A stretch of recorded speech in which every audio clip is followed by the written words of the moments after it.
Hi, and welcome to another edition of Newsmakers. I'm Jerry Roberts. It is Friday, January 20th, only 2 years away from our next president's inauguration, whoever that may be.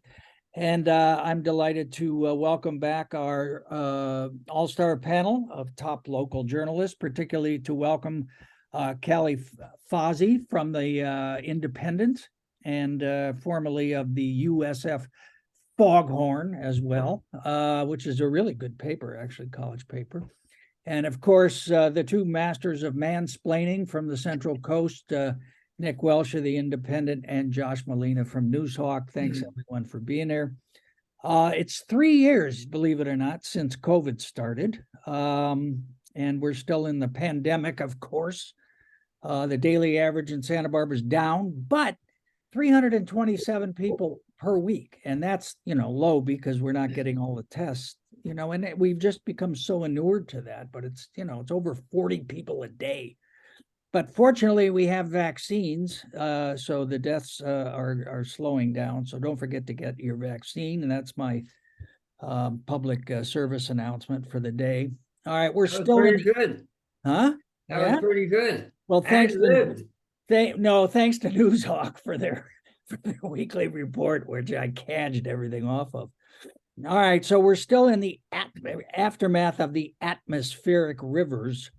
Nick, the president of the United States came to the Central Coast this week, made a declaration of disaster.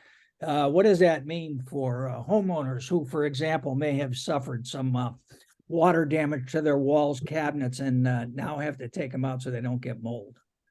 What it means, so it was a major disaster declaration, and it was made in Santa Cruz, in Aptos, I think.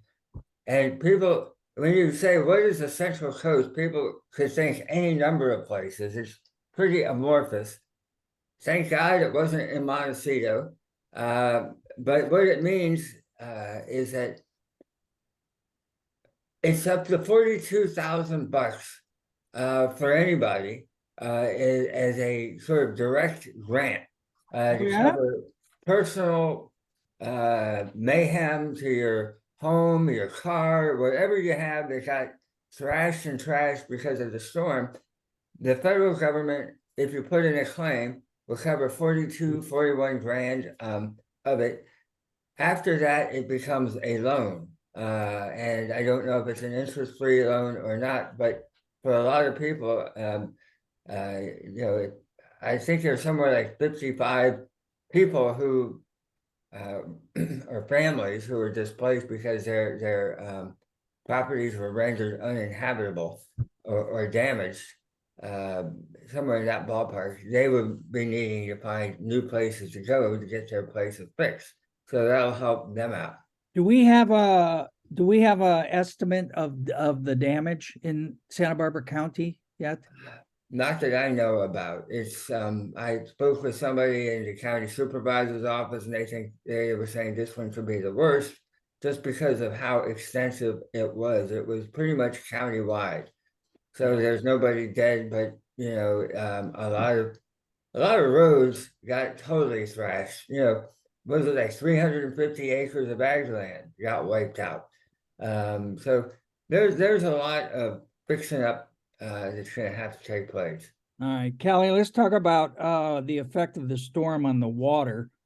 And I know from bitter experience that writing about water policy is one of the most difficult issues in California. But I commend to everyone your piece on Cachuma, which was very clear and kind of laid out how we get our water. But one thing that wasn't clear, first they said they were going to release water because there was so much, and then they kind of backed off of that. Where are we on the release? So they've been continuously deferring actually releasing the water. So right now, as of yesterday, they deferred it again, sort of indefinitely based on at least the 10-day forecast.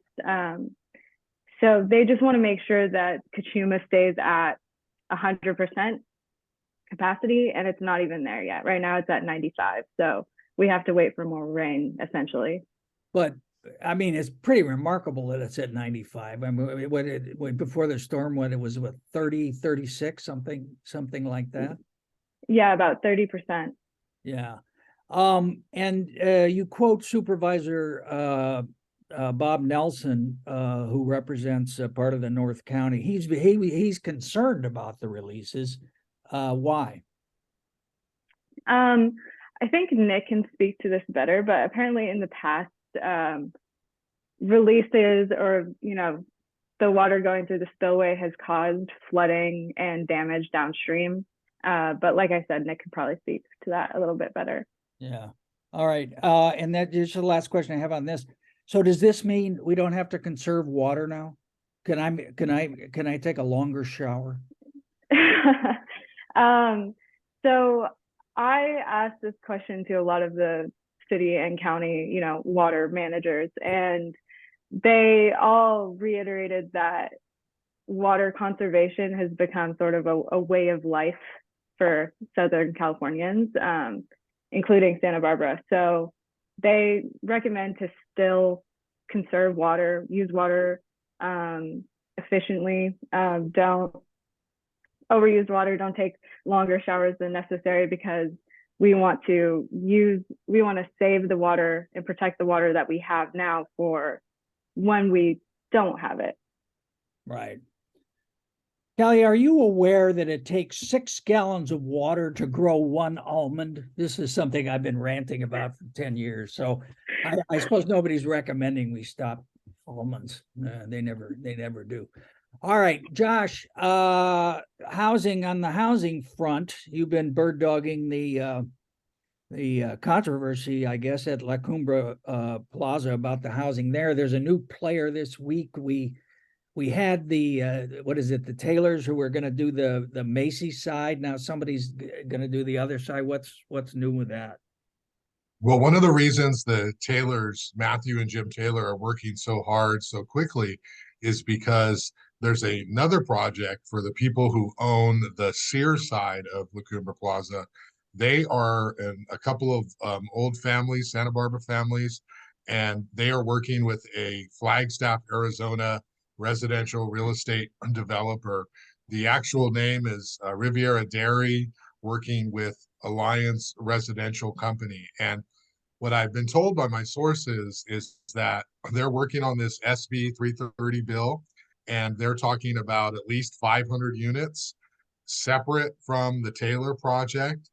And they're going to propose this or pitch this, submit it by the first half of the year. And this goes to the whole argument of why we need a specific plan from the city of Santa Barbara's perspective, because the city's looking at potentially one developer with a big project facing State Street and Hope Street of 685 units, part of it as high as 74 feet. And then on the other side of the mall, this other project with hundreds of units that will also be submitted under SB 330 that will also attempt to exceed heights, likely the city heights. The big news here is Sarah Connect, the city attorney, said, hey, our city charter says we can't go higher than 60 feet unless we have a vote of the people. So something's got to give. Either SB 330 trumps the city charter, or the city charter trumps SB 330, which means revisions are going to have to be made, or there's going to have to be some vote of the people, or there's going to be some sort of litigation. So it's really interesting, all of the dynamics going on that are playing out with these multiple property owners. And then, of course, we have Macerich, which owns a lease on the actual mall. So everything in between Macy's and the old Sears building, they have this lease until 2077. So we're going to have a mall there separate from these housing developments. Wow. So a lot is going on, and that's why the city right now is reviewing the Taylor project, and they're going to get back to them and say, probably we don't think your height limits meet our city charter, so go back and revise it. So we're going to see how that plays out. The city's not giving up on a specific plan. It's just trying to figure out how to move ahead strategically at this point. Yeah, See, I think you just Nick, raised Go ahead. We've just raised two really important policy questions here. The first one has to do with Jerry, and does Jerry need to take a longer shower? And I think that, that is a big concern for a lot of people. And then the second one is, where the hell can I buy a pair of pants? And, Macy's, which was one of the few places that sold pants that you could actually look at and try on in Santa Barbara, is going to be going out of business one way or the other with this housing project.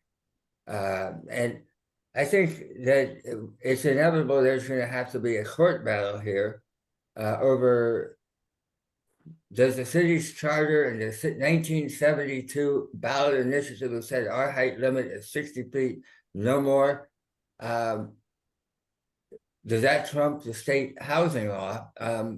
Both sides claim they have God on their side, and they're going to have to take it to court to see which side God favors. Yeah. I love it when Nick Welsh riffs an angry poodle column live on TV, like he just did. It's brilliant to watch. Yeah, just leave the shower out of it. Hey, Callie, have you been in Macy's lately? Or you probably don't go to Macy's, huh? I do not go to Macy's. It's like shopping in Moscow in like 1955 or something in there. It's just... I find department stores overwhelming and somewhat depressing. So I try to avoid them when I can. How about that little store at La Cumbre that has all the comic books and the superhero bobbleheads? Have you been in? That's Nick's favorite store. I caught him in there doing all his Christmas shopping a while back. Have you been in there? It's since you're here representing everyone under the age of 50, I think that. Hey, come on here, Jerry. All right, Josh. I've been to the Macy's and I've been to the Go store during the Christmas season, by the way, and there were a lot of people there, but it was December. So I don't know about the other 11 months. I mean, you had to make a reservation to see Santa Claus, all right? I mean, how bad is that? Okay, and just to jump in here with one last point, that shopping mall is so dead, and this is one mall that you cannot blame the homeless people for, bringing it down. There are no homeless people out there, and it is really kind of the I don't know if it's the death of retail, because I know that's been overstated, Definitely but Macerich, who Josh mentioned, I think that they marketed to much more of a high-end clientele than that neighborhood really manifests. And they were like, what was it, Chris? These fancy steakhouses that you need to take out a mortgage to get a piece of steak. And but they have lure. You still have to have a reservation for lure. And I'm more of an islands guy myself. I'm more of an islands guy as well. Nick or Josh, have you heard anything about Supervisor Williams trying to pull together a special Das Williams housing subcommittee that's going to just pave over Santa Barbara? At this point, I wouldn't be surprised about anything Das Williams proposes, but I have not heard that specific one. All right, watch for it. Watch for it to come. All right, Josh, one more thing. You had Alejandra Gutierrez, city council member, on your podcast this week, and following up on the outdoor dining thing we talked about last week. She didn't sound like she was going anywhere. There's been a lot of speculation she won't run again. So Alejandra Gutierrez, the rumor was she's not going to vote. She's not going to run again. She's burned bridges. The Dem party that supported her may or may not support her, but she isn't acting like a lot of electeds do once they get in. She was absent for a while, missed a lot of meetings. She got that school district job. Then she had an illness that she talked about. So there was the thinking of, oh, she's one and done.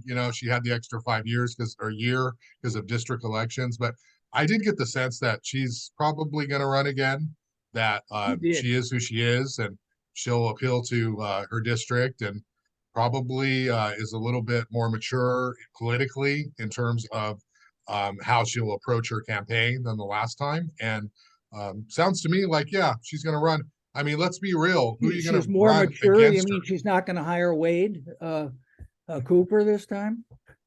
I don't know what her plan is, but it's hard to get people to run. And then who's going to beat an incumbent? I mean, I don't know who the candidate is that can beat her out there. All right. And she has an interesting, she's kind of a key swing vote on that council.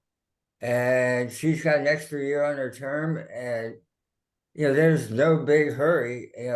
People can do the musical chair speculation, but she's not going anywhere soon, whether she runs again or not. And she's somebody you have to reckon with if she is a swing vote. Yeah, I really like Alejandra. She's tough. All right, Callie, as you see, we focus on all these micro issues when, in fact, we're living through a human extinction event and the planet is burning up. There's a new report out from environmentalists who did a bunch of brainstorming a couple of years ago at UCSB about climate. What does it say? So basically, it's a guide for how ecologists and environmental scientists, which are usually two very separate disciplines, they don't often cross over, surprisingly. How it's where they can focus their collaborative brain power and most effectively, I guess, address the issues that are going on right now with our environment. And is there anything specific, or was it mostly just kind of feel good language about diversity and equity and things like that? It did get pretty specific. That was their main priority, though, was diversity, equity, inclusion, and justice. Just because we can't really tackle the issue of climate change if we don't do it equitably. So in other words, wealthy countries need to take care of those who aren't even at the point where they develop enough where they would be poisoning the atmosphere, I guess. All right. Hey, Josh, you got scooped by Callie on the South Coast Deli closing. I don't know how you let that happen, but Guess what I'm doing when we're done this. you're following. Why? I'm going to the South Coast Deli, but no, that's great. You know what they say, you get scooped, so you can either ignore it or you can try to do something different. So we'll see what I come up with. Or as Newshawk did, pretend you get it first. So Callie, how did you? I don't do that. But yes. How did you find out? Do you frequent the South Coast Deli, and that's how you found out, or what and why are they closing? That's a nice place. I don't frequent it that often, but a lot of people in our office, that is their go-to lunch spot. It's literally like around the corner from where the independent office is. So our layout editor is actually the one who went to go grab a sandwich and was like, they have this big sign outside that says they lost their lease. So that's why I followed up on it. Our layout editor tipped me off. And they're closing because their landlord, his name is John Holhouse, he decided not to renew their lease. He declined to comment. He didn't even tell the owners of South Coast why he decided not to renew their lease. So what would you speculate, Josh? Go ahead, Cal. Oh, sorry. No, go for it. I was just going to say that it's probably sort of the run-of-the-mill kind of seeking higher paying tenants is a really valuable spot to have. So, yeah. Do you hear anything from your commercial real estate sources, Josh, about what they want to do with that? I'm like I said, I'm going to be doing some reporting on this after we talk here. But in general, some businesses might be paying below market. During the COVID pandemic, there was sort of a resettling of how much businesses were paying for their lease, and landlords sort of accepted that. And now we're seeing landlords who are saying, I can get market rate now, and I'm going to do that. And so I think that property owners are going to often, unless they're local, and even sometimes if they are local, going to go with the highest, paying tenant they can. So I don't know. That's probably pretty common. But Jerry, you don't give me any props. We're going to talk business now. Dave's Drip House. Like Dave's this Drip is the House. scoop. Yeah, This is the real business scoop. They have a sign that says "Lick me, I'm drippy." Like, come on, Jerry. you made that your lead, and I thought, what he's taken leave of his senses, but How else could I say that and have it be in context, Jerry? that sounds like a very weird place. I mean, I didn't make the sign. no, I know, but I can't tell what it is there. Is it It's coffee? Is it amazing. They have ice cream and Is it- cereal, and they can mix it together and into. cereal.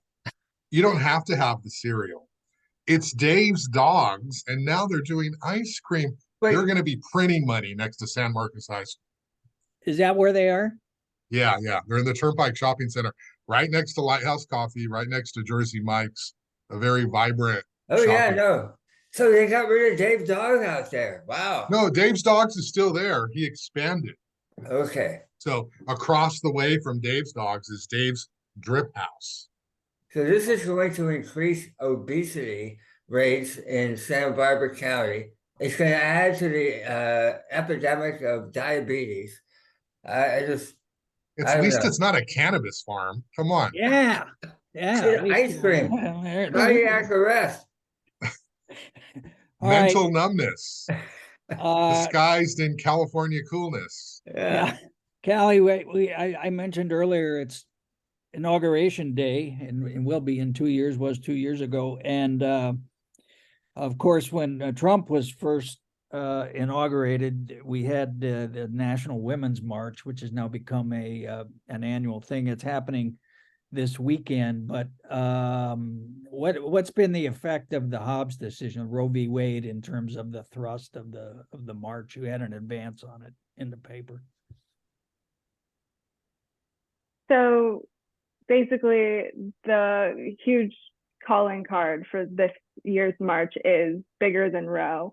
And what what the people involved with Women's March want to get across is that the women's rights movement is bigger than this decision, no matter how debilitating it was, no matter how much it stripped constitutional protections for women. And they're just trying to sort of fight back to protect and uphold the freedoms that we do and we should have.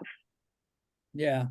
And it's interesting because the pro-life people have their annual march in Washington, and it's always been, we got to get rid of Roe v. Wade. And now they got rid of Roe v. Wade.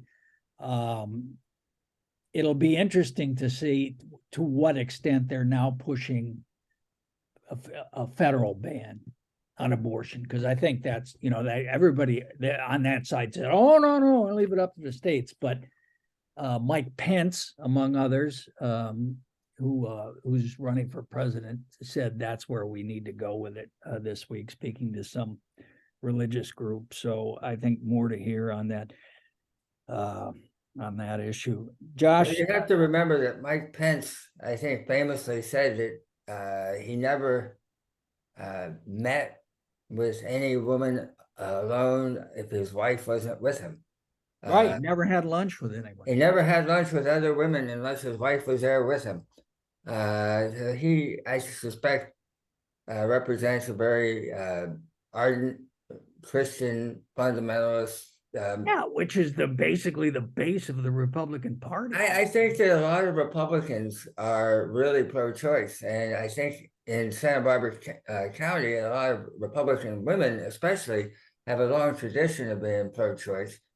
And I think that this is sort of like, be careful what you wish for, or what happens when the dog catches the car, because you have these people saying we need to have a national ban, and it's hard to imagine the Republican Party imploding any further than it already has, because it seems it's infinite.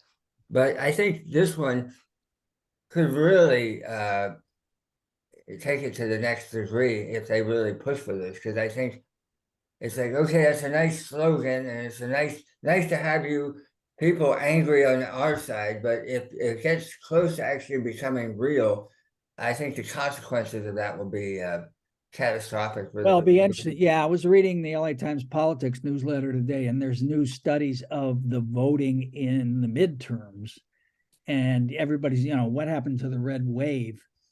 And in fact, nothing happened to the red wave in mostly red or blue states. It was in the purple states where Democrats really boosted their turnout based on the Roe v. Wade issue that made the difference. So, I guess the silver lining is it's a good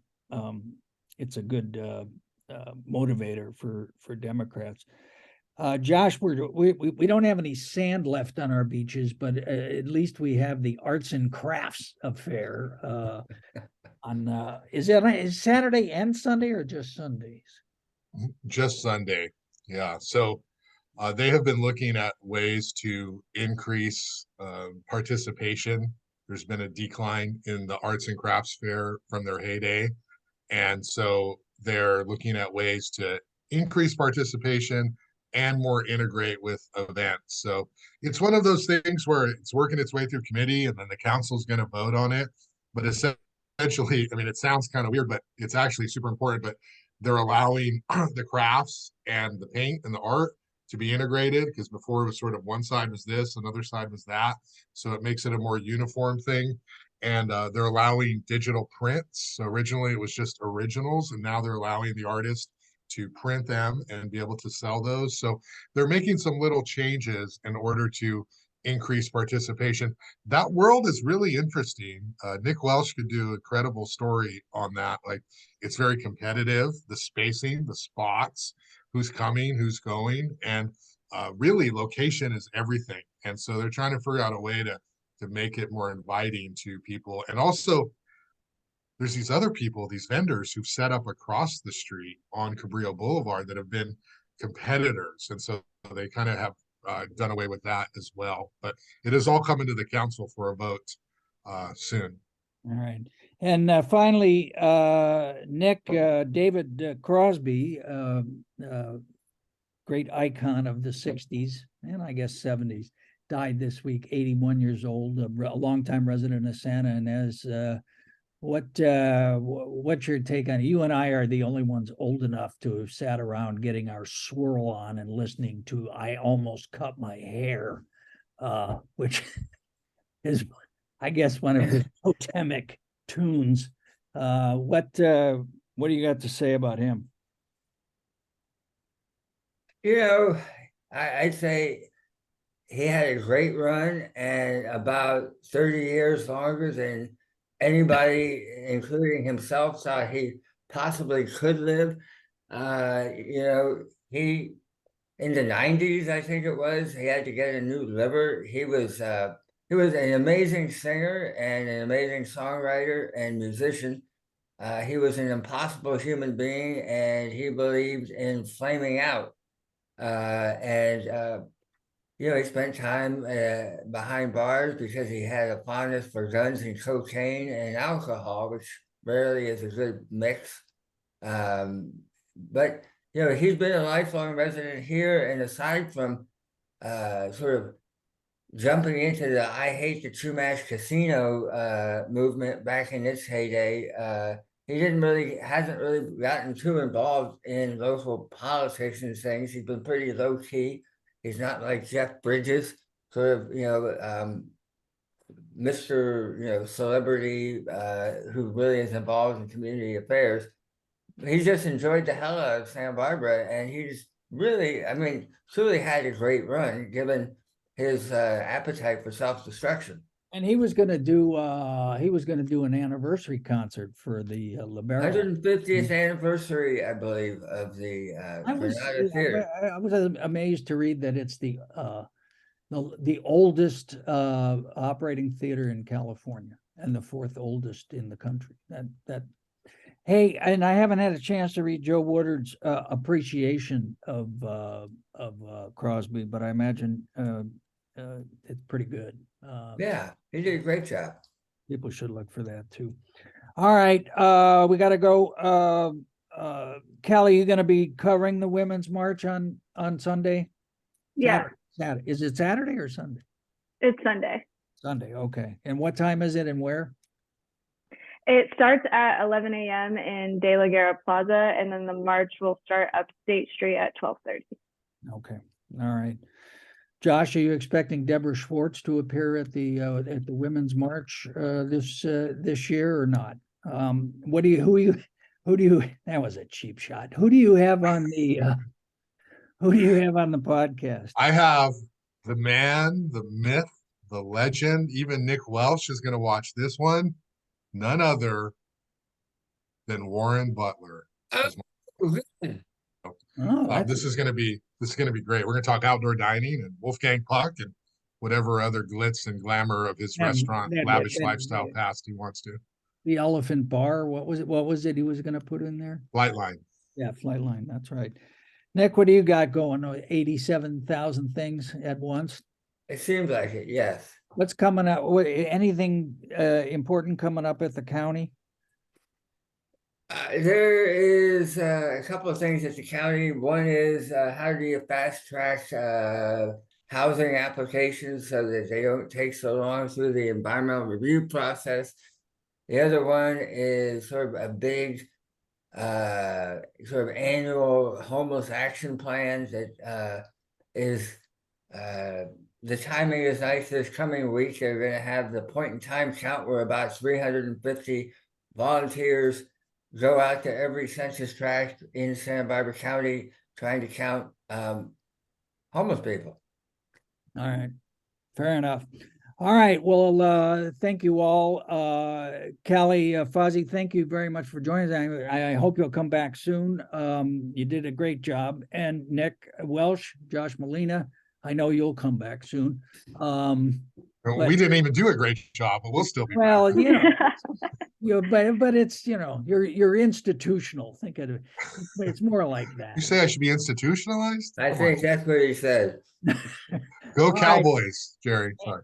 Thanks to our panel. Thank you for watching, and we'll see you next time on Newsmaker.